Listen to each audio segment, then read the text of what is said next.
praias, campo, mata, serra e trilha, em estado de emoção. Tem o Rio de Janeiro, que você já ama, e o Rio que ainda vai conquistar você. Apaixone-se pelo Rio. Rio de Janeiro, vem se apaixonar. Rio de Janeiro, vem se apaixonar. Governo do Estado do Rio de Janeiro.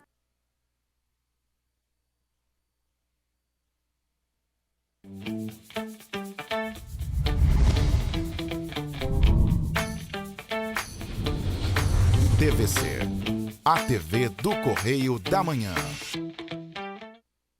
Foi, irmão. Direto do Morro da Oficina começa agora o Correio Petropolitano Debate desta sexta-feira, dia 4 de fevereiro. Hoje daremos destaque a uma entrevista que realizamos com a promotora de meio ambiente, Zilda Januzzi, do Ministério Público. Vamos falar sobre as ações e fiscalizações do órgão e, claro, sobre as obras que ainda não aconteceram em Petrópolis. Aqui é um marco, um semblante das ações que não foram realizadas. No Morro da Oficina, 93 pessoas foram vítimas fatais da tragédia do dia 15 de fevereiro. E quase um ano após a data, muito ainda precisa ser feito na localidade. Nesta sexta-feira, a Prefeitura de Petrópolis realizou uma audiência com os moradores da região para falar sobre o projeto de intervenção aqui na região e que deve englobar, inclusive, a indenização para alguns moradores. Notícia, informação com análise objetiva na reconstrução de localidades atingidas em Petrópolis e para trazer dignidade a todos. Eu sou Richard Stutzenburg e esse é o Correio Petropolitano Debate.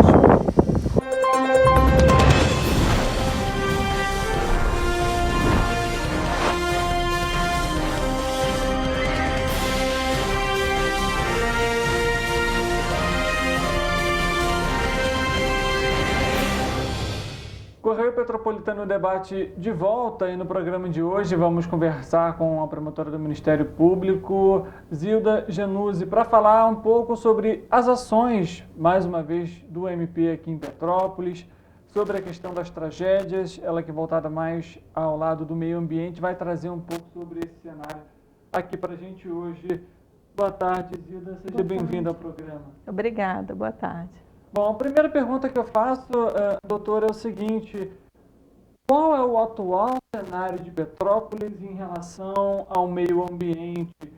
Porque a gente sabe que algumas áreas foram ocupadas de maneira irregular, e a partir de agora, o que tem que ser feito com essas regiões? Vão poder ser repovoadas? Não vão poder? Qual que é o trabalho que vai precisar ser feito? Então, o Ministério Público, desde o momento zero do acidente, né, tem trabalhado arduamente nas questões que envolvem, né, as fases de um desastre natural, né. E as fases, né, que são a de resposta, socorro e reconstrução, têm sido acompanhadas pelo Ministério Público. Então, o que a gente percebe é que dessa tragédia, as ações de resposta e socorro já aconteceram, já se encerraram. Né? A vida da cidade voltou ao normal, mas ainda falta a fase de reconstrução. Então, a gente tem mais de 100 locais que foram afetados pelo desastre, que ainda não teve nenhum tipo de início de obra de reconstrução dessas áreas afetadas. E por causa disso, nós movemos 26 ações civis públicas para abarcar por bairros, né, todas essas localidades que foram afetadas pelo desastre que necessitam de reconstrução. E por que isso é importante? Porque essas áreas, essas cicatrizes, elas têm um risco remanescente. Né? Então, esse risco precisa ser mitigado. Né? Existem pessoas morando no entorno. Essa questão da realocação, a gente só vai poder saber depois que as obras efetivamente foram executadas.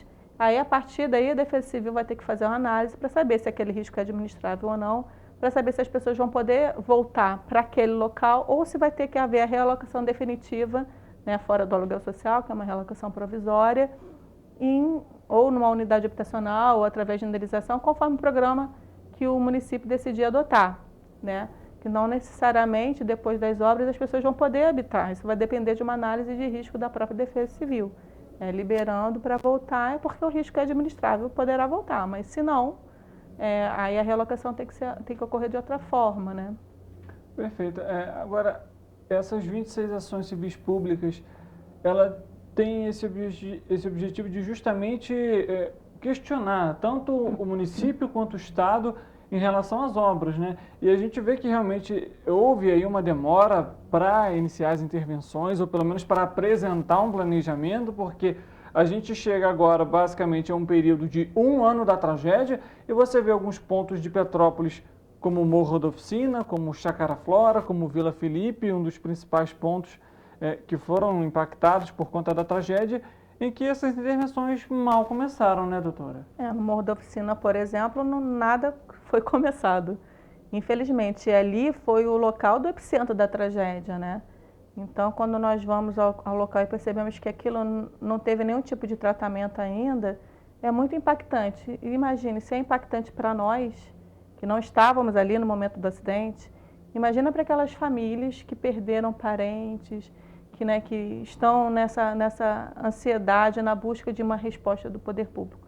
Eu imagino que o desastre ele se prolonga, né? Aquele sofrimento inicial do desastre ele se prolonga quando não tem essa resposta adequada. Até porque a gente conversando com os moradores da região, eu escutei o seu Antenor, morador do Morro da Oficina, e também o Marcelo, filho do seu Antenor, e eles claramente comentaram: eu quero voltar para minha casa. E quando você não tem essa resposta de vai ter a obra, não vai, isso também gera uma aflição, porque você tem essa ansiedade, ou pelo menos essa esperança de que, poxa, eu vou conseguir retornar, e não necessariamente essa pessoa vai poder voltar para casa, né?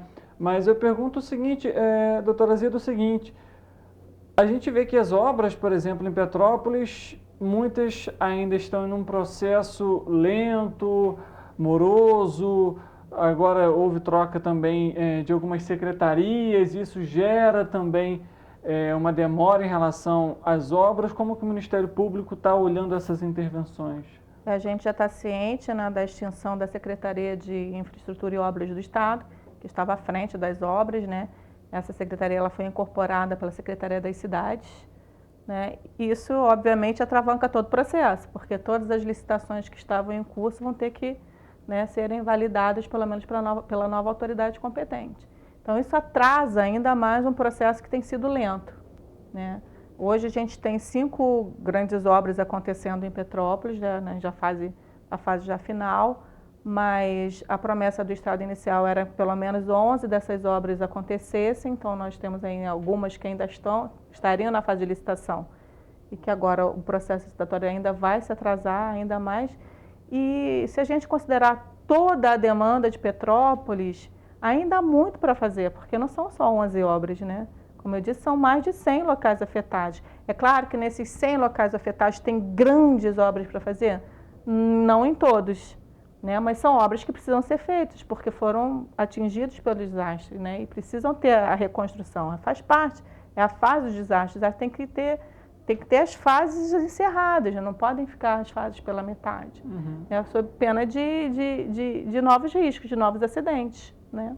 Agora, eu pergunto o seguinte: como que o Ministério Público trabalhou até justamente para que houvesse essa resposta, tanto do governo do Estado quanto do governo do município, pelo menos para um retorno, para a apresentação de um projeto para determinada região? Então, desde que a gente... Desde os 2 acidentes, né? Desde o primeiro desastre do dia 15 como do dia 20 de março, nós estamos em contato direto tanto com a Secretaria de Obras do Estado como com a Secretaria de Obras do município. E nós tentamos várias vezes, né, que cada ente se responsabilizasse por uma parte dessas obras, né? E infelizmente nós fizemos várias reuniões e as questões não avançavam. E quando mais de 6 meses aconteceram e nada foi definido, nós entendemos que não era mais possível aguardar, né? Por isso nós entramos com as ações judiciais, né? A partir daí nós começamos a ingressar com as ações judiciais que foram recepcionadas pelo Judiciário, inclusive amplamente divulgado pela imprensa, que o Judiciário inclusive bloqueou 2 bilhões de reais do Estado para fins de garantir a execução dessas obras. Mas o Estado recorreu e conseguiu o efeito suspensivo. Nós estamos agora na fase de contra-argumentar os argumentos do Estado, né? E estamos já recebendo já as contrarrazões para fazer e já estamos já demandando isso para o Tribunal de Justiça. Nós confiamos na Justiça e acho que a nossa resposta vai ser favorável às vítimas, porque o argumento do Estado é que esses 2 bilhões de reais, na verdade, compromete o orçamento do Estado, tendo em vista que tem 92 municípios para serem atendidos. Só que existem 92 municípios para serem atendidos, mas nenhum deles no grau, né, de atingimento de um desastre natural, como aconteceu em Petrópolis, que foi o pior desastre natural de sua história. Então, se o Estado tem 92 municípios, o que nós argumentamos é que Petrópolis é o município que mais necessita.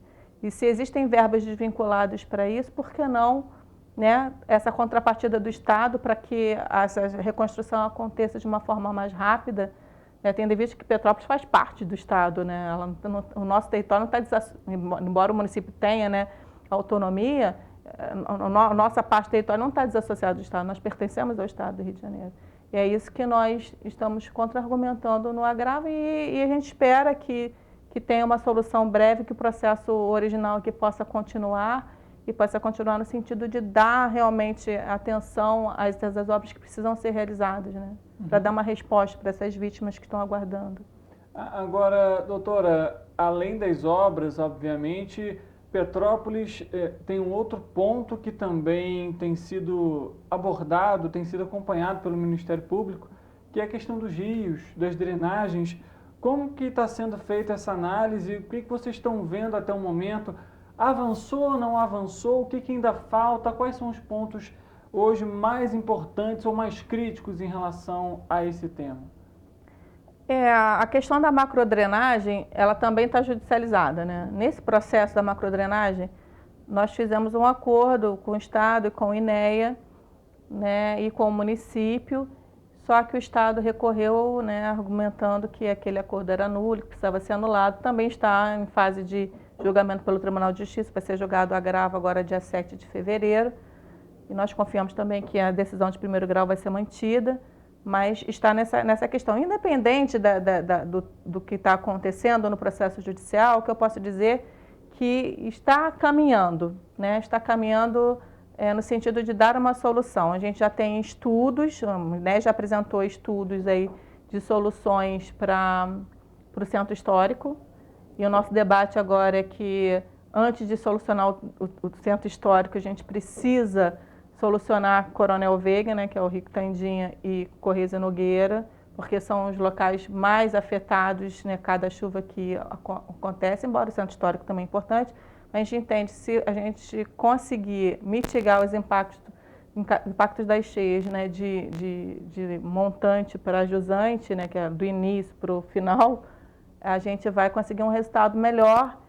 E está nessa fase. O INEA já tem alguns estudos para mitigação de cheias no centro histórico e vai licitar agora os estudos para macrodrenagem de todos os rios de Petrópolis. Então está em fase de licitação ainda. Depois desses estudos é que vai se ver qual é a melhor solução para a mitigação dessas cheias. Não é uma solução fácil, né? Mas é uma solução que precisa acontecer, porque causa muito impacto, né, principalmente impactos econômicos na cidade, né, além das próprias casas que são inundadas e causam muito prejuízo para os moradores. É uma questão que precisa ser resolvida, né? E isso está caminhando, assim, não na celeridade que nós gostaríamos, e talvez não com as soluções que nós achamos mais adequadas, e por isso existe um grupo em que a gente discute as soluções, né, acompanhado pela equipe de peritos do Ministério Público, acompanhado pela UERJ, pelo Comitê do Piabanha, né, apresentando soluções e sugestões, né, mas tem caminhado. E a Rua do Túnel, que é o Rio Palatino, que passa ali, né, que uma parte dele passa pelo túnel extravasor, essas obras nos preocupam um pouco em razão dessa mudança de secretaria, porque existia uma fase inicial emergencial que precisava ser entregue e, por causa da quantidade de chuvas que a gente teve na cidade, somente 40% dessa parte foi feita. Então, existem ainda 60% da fase que ainda não foi feita e que está na mesma situação das outras obras, aguardando a reorganização da Secretaria de Cidade para retomada. Inclusive, você comentou sobre essa questão do INEA, do acordo que foi feito. A gente conversou tem um pouco mais de 1 mês, 2 meses com o Felipe Campelo, que é o presidente do INEA atualmente, e ele falou sobre esse trabalho, até mesmo de utilizar o Lago Quitandinha, né, como uma grande bacia, seria isso, para de alguma forma você diminuir o fluxo de água no rio Quitandinha. Ele comentou inclusive sobre a questão de que o rio é muito raso, as casas são muito próximas à margem, o que impossibilita de você fazer, né, uma drenagem muito profunda, na verdade, e que o rio Quitandinha, ele é no leito é rocha. Exato, nesse leito ele é rocha, então dificultaria também esse serviço. E pergunta então, doutora Zilda, quais seriam essas ações que vocês apontaram que seriam as ideais aqui para Petrópolis e que existe aí essa negociação para de alguma forma ser realizada? Então, o estudo contratado hoje, ele se resume ao centro histórico, né? Por isso que o INEA está licitando o estudo de toda a bacia, né? Incluindo o Rio Quitandinha, Palatino e Piabanha. Mas nesse estudo, era preciso estudar um pouquinho a bacia do Quitandinha, porque tem influência no centro histórico, e também o Palatino, que também tem influência no centro histórico.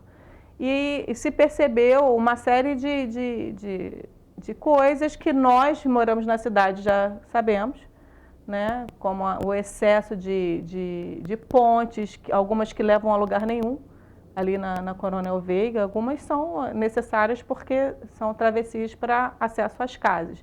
Mas muitas pontes que não levam a lugar nenhum, pontes que foram construídas com a seção equivocada e por isso ajudam a represar a água do rio, a quantidade de casas que foram estreitando, né, ao longo do tempo a calha do rio. Então, o que nós temos hoje no Rio Quitandinha é que a calha não suporta. Aliás, nem uma chuva muito forte de 20 minutos aquela calha suporta. Então, Petrópolis precisa urgentemente resolver aquela questão ali do Rio Quitandinha. E uma das propostas que se levou para esse grupo estudar, né, para fazer a modelagem, era justamente baixar um pouco o nível do Rio Quitandinha, para que ele pudesse absorver um pouco da água, né, retardar também a chegada dessa água no centro histórico. Se reduzir um pouco o nível do Rio Quitandinha, ele forma uma grande bacia de amortecimento de água, né, e ajuda um pouco, alivia um pouco, mas ainda não é só essa solução. Existem várias soluções que precisam ser estudadas, né?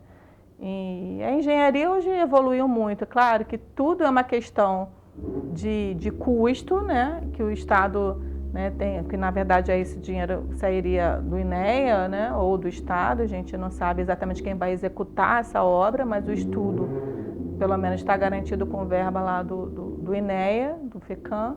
Então, a ideia ali é pensar em várias soluções que, somadas, aliviem e melhorem a questão da inundação. Se não for possível, se dessa forma não se verificar a possibilidade de mitigar as cheias, a segunda ideia seria a adequação da calha, né, ampliar a calha, o que realmente vai causar muito transtorno, porque são, como você disse, né, são casas muito próximas ao rio, nós temos uma via de 2 mãos, né, e aí a adequação da calha seria uma tarefa muito árdua. Mas a engenharia hoje diz que tem solução para tudo, né?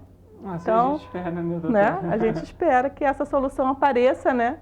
Porque realmente é uma questão assim, eu acho que assim, de meio ambiente, a gente pensar em saneamento, em drenagem urbana, enfim, é uma solução que precisa acontecer. Petrópolis, eu acho que o grande problema de Petrópolis, né, aliado ao escorregamento de massa, é sem dúvida essa questão do extravasamento das calhas, principalmente ali no Rio Quitandinha, que ninguém suporta mais, né, a cada chuva de 20 minutos ficar ilhado, né, naquele trecho do rio.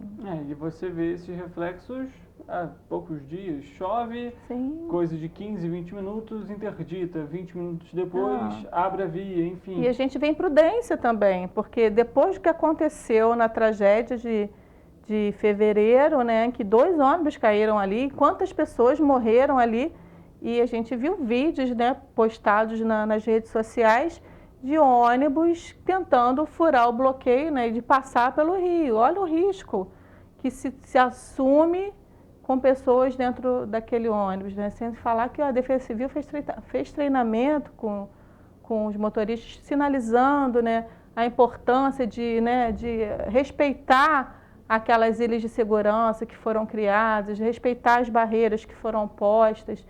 E ainda assim a gente vê atitudes como essa, né? Então, além de tudo, além de todos os problemas que a gente tem na cidade, né, inclusive de microdrenagem, de mesodrenagem e da macrodrenagem, porque assim, os bueiros também não estão comportando, a mesodrenagem também. Então, aliado a tudo isso, a gente ainda vê a imprudência das pessoas que viram uma coisa muito séria acontecer, né, com muitas mortes que poderiam talvez ser evitadas, né, numa situação que agora todo mundo sabe que aconteceu e ainda assim se tenta enfrentar a força da natureza, né? E realmente isso causa espanto, porque a Defesa Civil também não pode estar em todos os lugares, em todos os momentos, né? A gente precisa também ter aquela sensação de autoproteção, né? O cidadão que mora em Petrópolis hoje, ele precisa saber como se autoproteger, né? Isso faz parte também de Defesa Civil, né? Essa preparação para que a pessoa tenha consciência do risco que existe, para que ela não se coloque numa situação que possa, né, ceifar inclusive a vida dela, ou de que ela ama. Então, eu acho que isso é uma das coisas mais importantes em Petrópolis, né?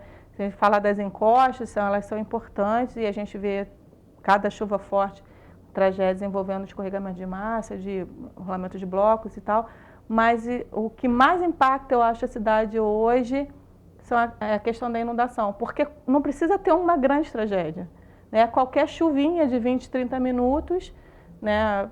Essas chuvas de verão, a gente vê toda hora a Coronel Veiga inundando. E isso é monitorado pelo INEA há um tempo já. Pelo menos depois da tragédia de 2011, esses rios começaram a ser monitorados. Então, é uma situação que é conhecida, não é uma coisa que não foi estudada ou que é desconhecida. Então, o problema, ele existe, é conhecido de nós aqui que enfrentamos esse problema, mas também é conhecido do INEA que monitora esses rios, né? Então, a importância da gente encontrar juntos a solução. E por isso o Ministério Público, além da ação judicial, tem esse grupo, que a gente chama de grupo de macrodrenagem. Então, uma vez por mês, nós fazemos reuniões o dia inteiro para saber o que avançou, o que precisa melhorar, dá sugestões na modelagem, critica, elogia, enfim.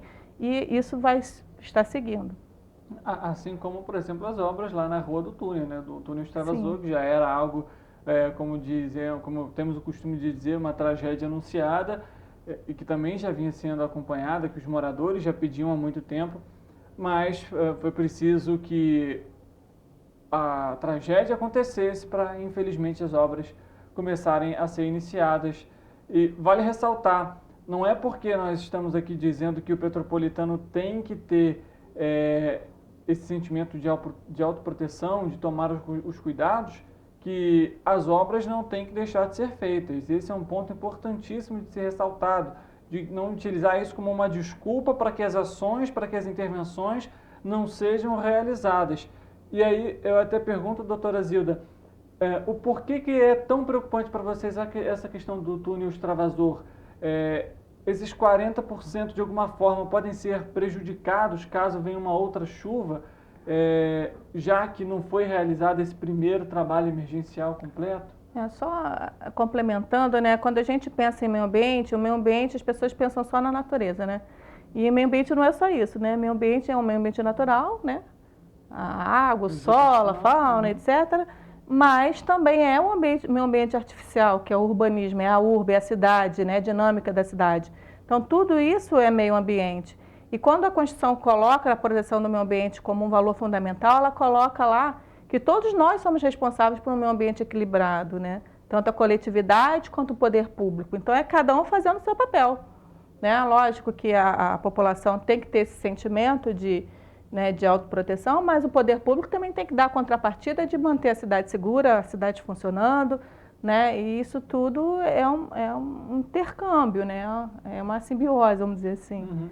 Agora, quantas obras do túnel, como eu disse, esses 40% que foram feitos, a empresa que fiscaliza a obra, que é a Coordena, informou ao Ministério Público, né, que o risco, né, desses novos ocos, desses novos vazios acontecerem é mínimo, tendo em vista que as intervenções que foram efetivadas são aquelas as mais emergenciais mesmo, mas que ainda precisava, né, avançar um pouco mais. Então, segundo o que a empresa fiscalizadora do contrato afirma, é que não tem assim, um risco emergencial. Lógico, mas qualquer obra pública, se não tiver manutenção e se ela não ser finalizada, obviamente que aquilo que foi feito, né, vai se perder ao longo do tempo.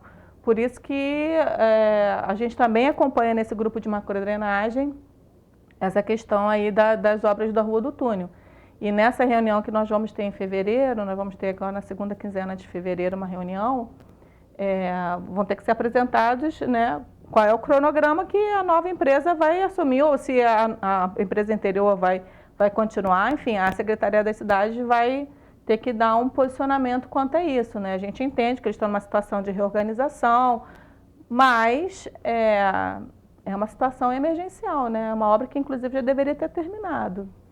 Infelizmente, né, doutora Zília, a gente vê ainda certa morosidade, certos conflitos em relação a Estado, município, e a gente viu isso agora há pouco tempo com a questão do aluguel social também.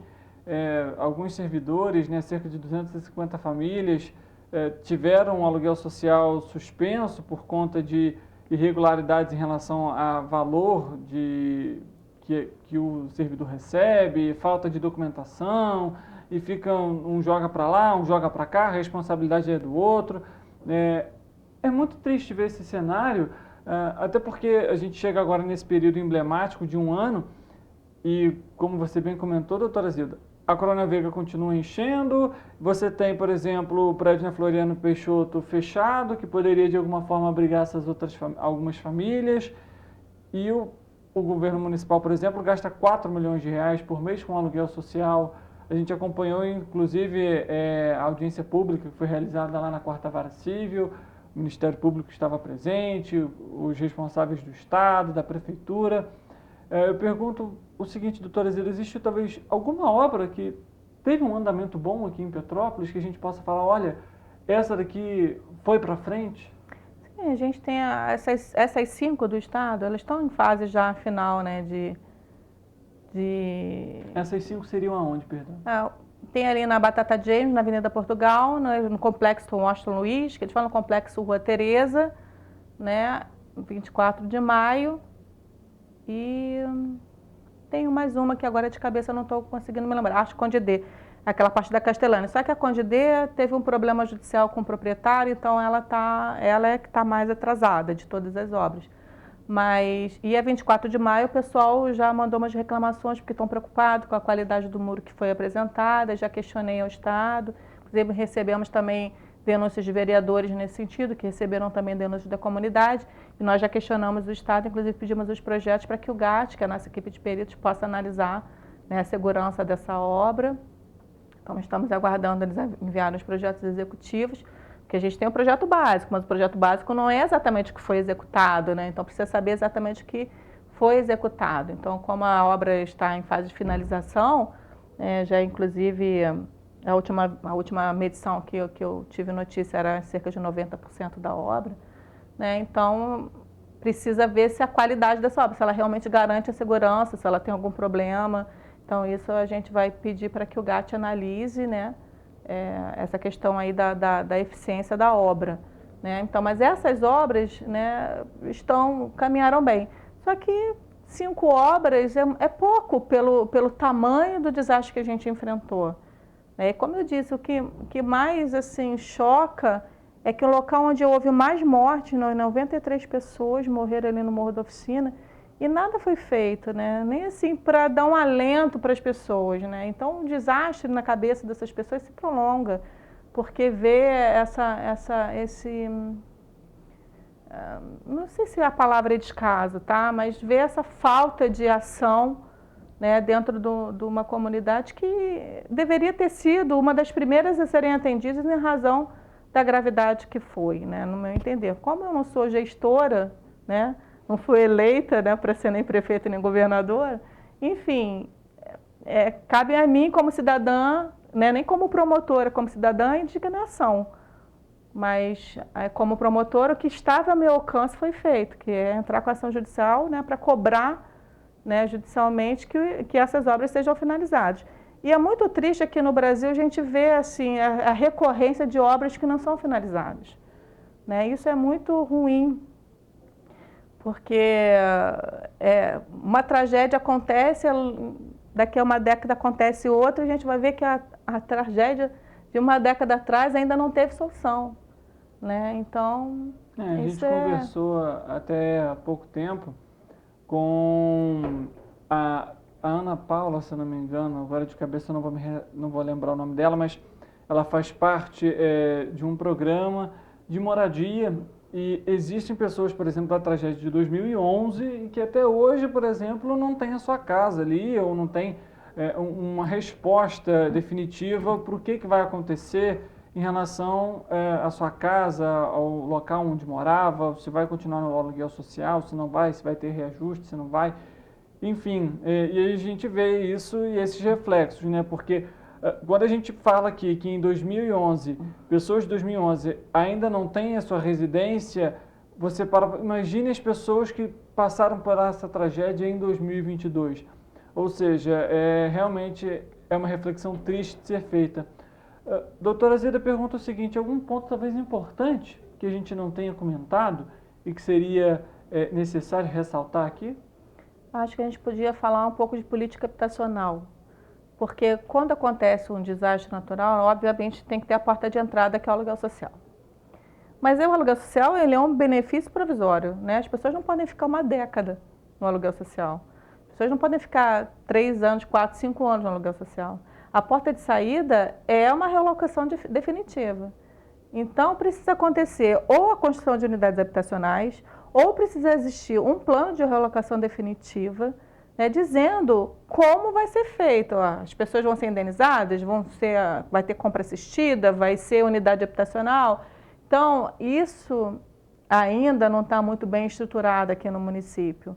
O Estado desapropriou 3 terrenos, ainda para a época das vítimas do Vale do Cuiabá. Nenhuma unidade habitacional foi construída até hoje. Muitas daquelas pessoas, né, que foram atingidas não aguentaram esperar tanto tempo, acabaram sendo realocados em conjuntos habitacionais na Posse, no Vicenzo Rivete, quer dizer, fora do local onde elas estavam acostumadas, onde elas têm, né, os laços, né, comunitários, né?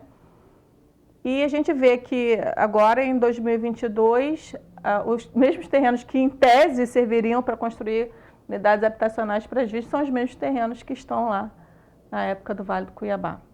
E que também não tem uma perspectiva, porque mais um ano se passou e nenhuma unidade habitacional foi colocada em nenhum desses 3 terrenos.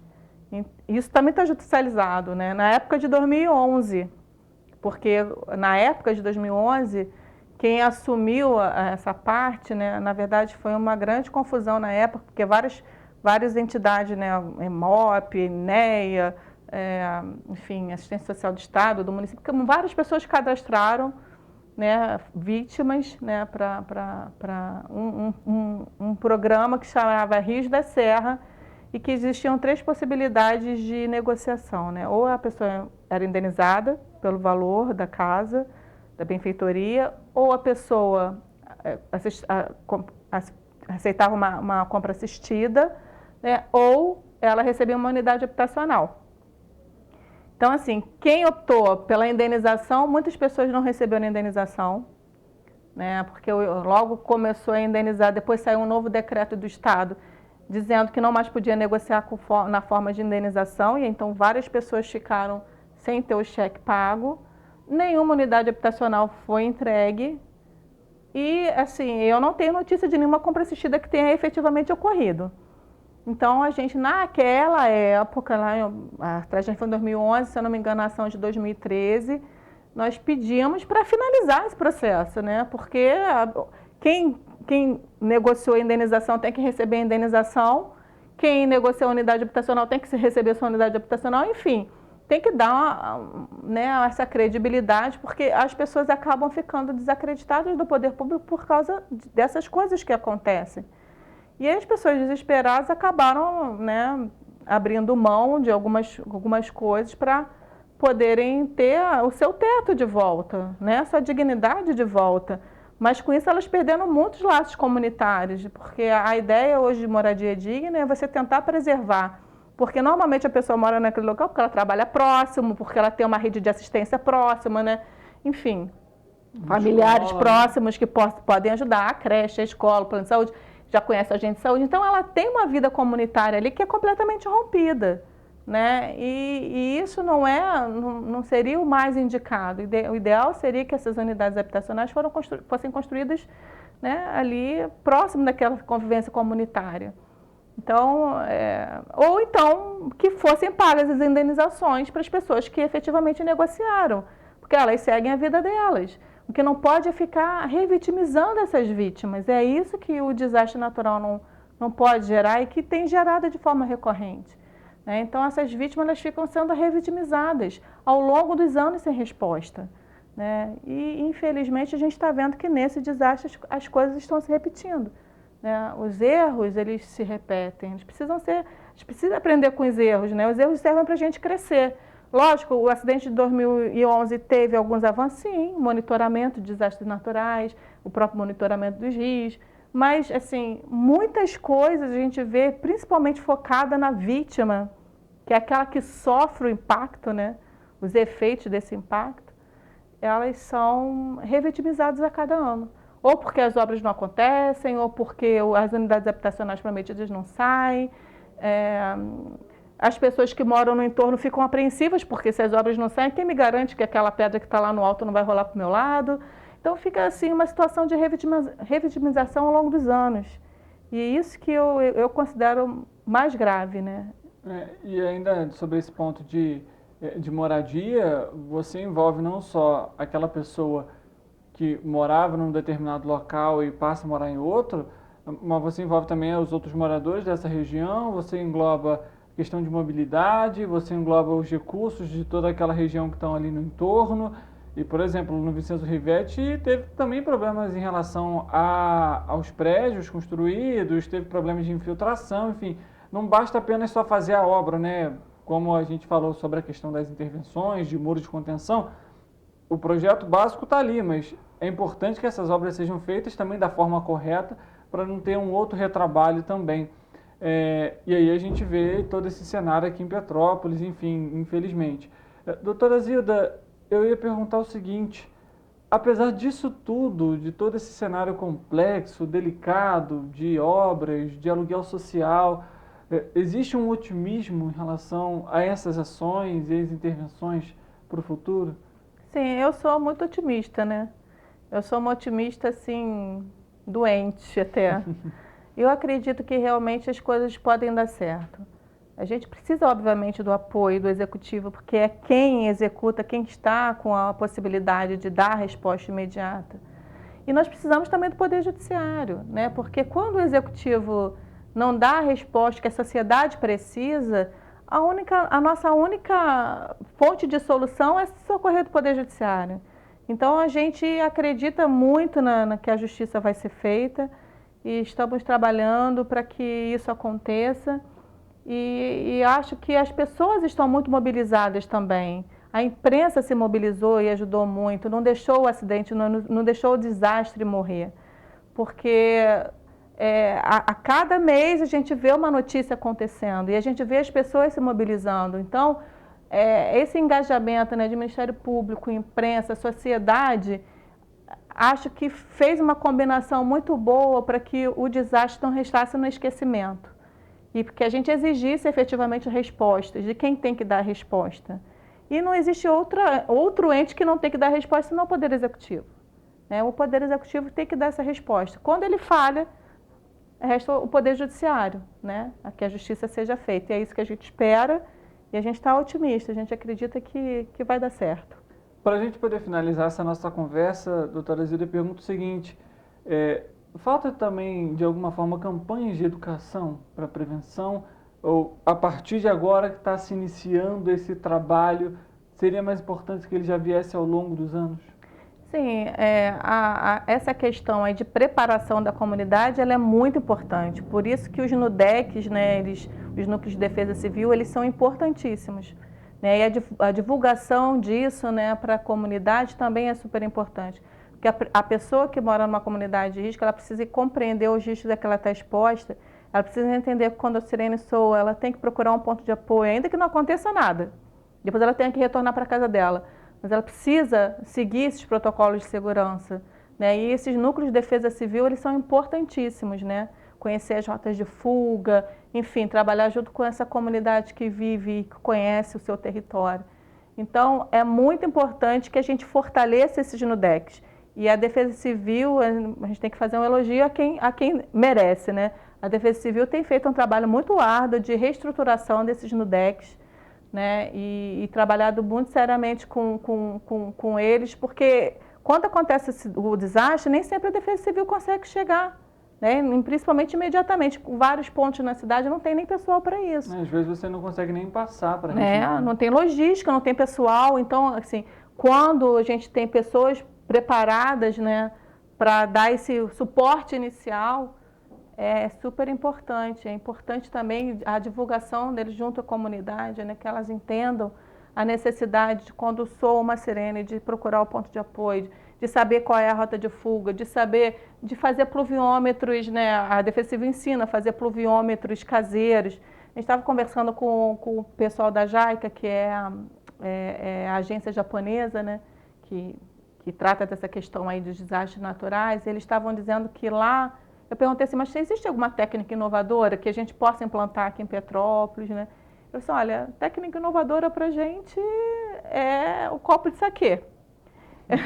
Eles têm, né, uma medida, então choveu aquela medida ali, as pessoas sabem que elas precisam sair, né? Então não precisa nem o governo se mobilizar para que elas saiam, elas sabem que elas precisam sair porque aquilo ali a qualquer momento pode gerar um desastre. E isso não evita o desastre, mas evita a morte. E o que a gente quer evitar, logicamente, que é a vida, que é o bem maior que a gente precisa preservar. Todo o resto, né, apesar de ser doloroso, perder a casa, perder os móveis, são coisas que a gente consegue de novo, mas a nossa vida a gente não consegue de novo, né? Então, ele estava explicando isso, que o diferencial é primeiro ter agências em que eles podem confiar de monitoramento. Então, não existem várias pessoas monitorando e cada uma dá uma informação diferente.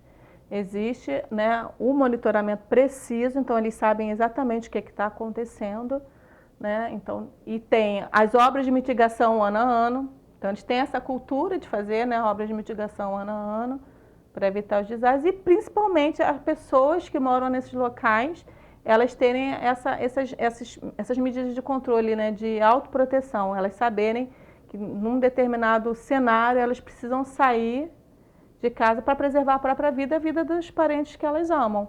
E eu achei isso super importante, porque eles não trouxeram nada de tecnológico, né? A gente pensa no Japão, a gente já imagina logo altas tecnologias, né? Vão colocar sensor em tudo quanto é morro para ver se vai deslizar ou não, mas não, ele falou exatamente isso. Por isso que é tão importante a Defesa Civil nesse foco, né, da autopreservação, da autoproteção. E isso os NUDECs é um trabalho assim, muito árduo e que tem acontecido de uma forma bem satisfatória aqui em Petrópolis. A gente tem que reconhecer esse trabalho da Defesa Civil que tem sido feito. Perfeito. Doutora Zilda, obrigado pela conversa, pelos esclarecimentos, por trazer um pouco aqui também de como que o Ministério Público tem atuado e tem, de alguma forma, cobrado essas ações, assim como o Petropolitano também cobra. Obrigada. Estamos à disposição. A gente que agradece. Para você que está nos acompanhando, muito obrigado também pela sua audiência, pela sua companhia. Você sabe, aqui o nosso compromisso com Petrópolis, com a nossa área de cobertura, independentemente do tema. A gente se encontra numa próxima oportunidade. É claro, eu conto com a sua presença. Até lá.